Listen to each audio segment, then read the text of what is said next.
Start, elindult a 2006-os kincsemdíj Frankly Dancing.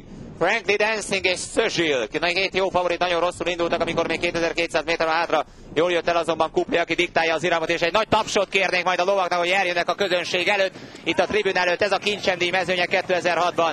És Couplé vezeti a mezőnyt. Mögötte nagyon jól jön Brahi, Couplé, Brahi, Magambó, kormányos. És ott van a címvédő Frankly Dancing. Ott van jó pozícióban Run of Luck, amikor még 2000 méter van hátra a 2006-os kincsemdíjból. És Couplé nyomja az iramot nagyon erősen elől Varga Zoltánnal. Couplé mögött ott van Brahi, a 2 évvel ezelőtti győztes. Jól tartja magát még Magambó és kormányos, illetve ott van Run of Luck, és ott van Frankly Dancing. Amikor még mindegy jó 1800 méter van hátra, és Couplé 3-4, sőt 6-7 hosszal megszokott most már a többiektől. Couplé vezet, Couplé maga biztosan vezet Varga Zoltánnal, mögött a másikén ott van Brahi. Couplé, Brahi, Magambó, Frankly Dancing, kormányos, valamint Run of Luck, Estemona, további sorrend Star Fury, a mezőny végén pedig Szözsil. Kijöttek a lovak most már a kanyarból 1004-el a vége előtt. Még mindig maga biztosan vezet Couplé. Couplé előnye legalább 10-12 hosszra tehető. Couplé vezet Varga Zoltánnal, mögött azonban ott van Brahi Kálaival, Magambó a harmadik, majd Frankly Dancing a további sorrend. Jól jön mögötte Run of Luck és Estemona, jól tartja magát Star Fury, a mezőny végén még mindig Szözsil.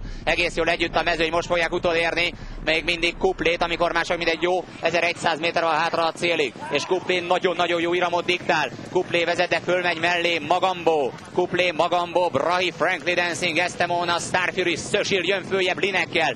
Szözsil egyre erősebbnek tűnik, amikor már csak 800 méter van hátra a versenyből. Az élen Brahi, Brahi mellette Magambó. Brahi belül, Magambó kívül. Ostorhoz kellett nyúlni Kovácsnak Frankly Dancing nyergében. Aztán jön mögötte Estemona, a tavalyi második helyezett. Jön Szözsil, és elvesztette a lovasát, elvesztette a kengyelét. Kormányos lovas, a Tormási Gyula, úgy fogja lovagolni a versenyt. Amikor bejönnek a lovak a Szirényesbe 500-al a vége előtt. Micsoda verseny lesz. Brahi vezet Kálaival, a 73 éves fenoménnal. Amikor már csak 400 méter van hátra, Brahi vezet Kálai Pállal. Ez egészen elképesztő, amikor már csak 300 méter van. De jön Frankly Dancing, jön Estemona, és jön kívül Star Fury, amikor a távolsztophoz érnek a lovak, de Brahi Kálaival még mindig vezet. Már csak 150 méter van hátra. Nagy meglepetés. Brahi a 73 éves Kálai Pállal megnyerheti a kincsemdíjat, de nagyon jön Star Fury. Brahi vagy Star Fury, vagy Szözsil. Star Fury! Star Fury nyeri a kincsemdíjat!